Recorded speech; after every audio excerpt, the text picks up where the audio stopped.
સુરતમાં કચરાના મુદ્દે એક જાગૃત નાગરિકે અનોખી રીતે વિરોધ નોંધાવ્યો છે.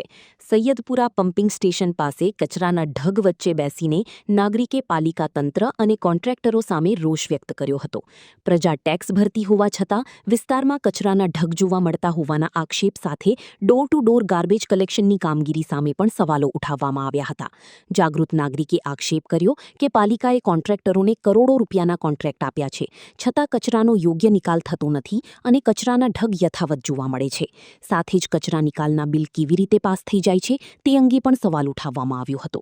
વિરોધ દરમિયાન સેન્ટ્રલ ઝોન અને કોન્ટ્રાક્ટરો સામે મુર્દાબાદના નારા લગાવવામાં આવ્યા હતા.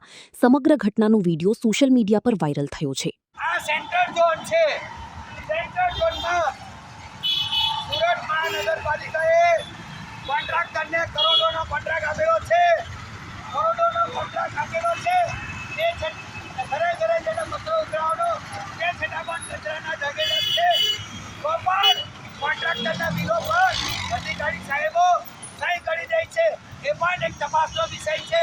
જ્યારે કે કચરો હોય તો બિલ પાસ કેમ થાય, કારણ એ પણ એક તપાસનો વિષય છે.